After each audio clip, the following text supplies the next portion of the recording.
Então vamos começar. Os evangélicos hoje, eles constituem no Brasil 31% da população, né? Então, e os católicos, estima-se, né, 31% da população. Os católicos estão em aproximadamente 50%. Então, quer dizer, essa visão... Então há uma redefinição do religioso no Brasil. Nós estamos por um movimento de redefinição do religioso. Por quê? Porque os católicos sempre foram o grupo, constituíram o maior grupo. Eles sempre definiram o religioso no Brasil. A gente pode pensar que daqui a 5, 10 anos, os evangélicos já vão constituir o maior grupo religioso. Então nós estamos passando por essa redefinição do religioso. E o que eu sempre trago para as discussões, a gente precisa discutir a concepção de Estado laico. A gente sempre... Por quê? Por quê? Por causa dessa redefinição. Já que o religioso está se redefinindo, já que está se modificando, a gente precisa discutir quais que são os limites entre o político e o religioso. Então, entre as lideranças evangélicas há um tabu. As lideranças, elas não se permitem discutir a concepção de liberdade religiosa, qual liberdade nós queremos que seja implementada, que seja aceitável no Brasil.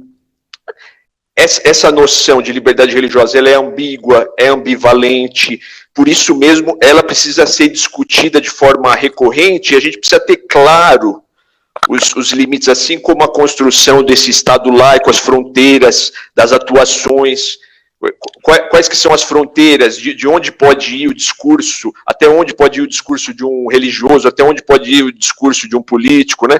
Então, quando se propõe discutir isso, sempre é um tabu, sempre os líderes evangélicos, eles recorrem à questão de que, quando a gente quer discutir isso, eles, mas já estão querendo interferir nas igrejas. Então sempre há esse tabu, essa suspeita de que com medo de uma perseguição, então efetivamente não se discute, então a gente pode entrar, uma estratégia para entrar nessa discussão, já que as lideranças evangélicas se recusam a discutir isso, porque elas acham que isso é uma interferência indevida, exatamente. Então, eu proponho o seguinte, nós colocarmos questões concretas.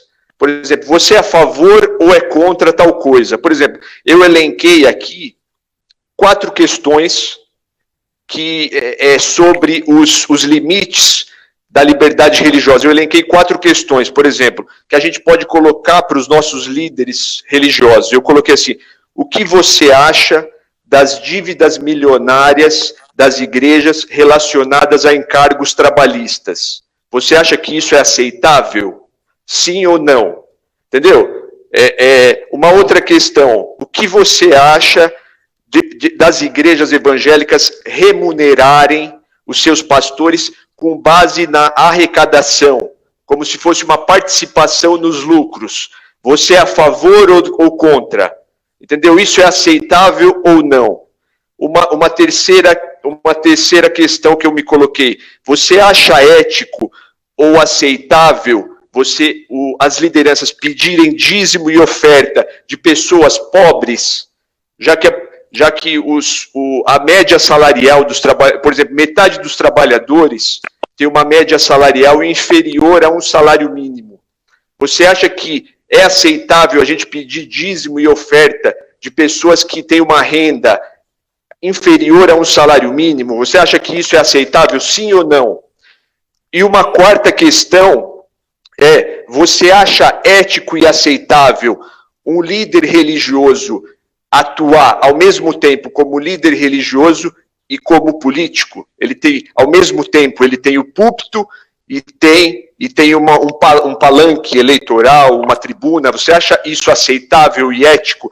Então, a gente pode fazer inúmeras questões, Mas já que as lideranças religiosas não querem discutir o Estado laico, a liberdade religiosa, então que pelo menos respondam essas questões concretas. A gente você pressionar o seu pastor a responder essas questões de forma concreta, porque nós estamos no entrave, no impasse, porque os evangélicos já não constituem uma minoria, eles já não são um pequeno grupo. Então, isso está mudando, a gente precisa discutir isso no Brasil. É um pouco essas questões que eu me coloco.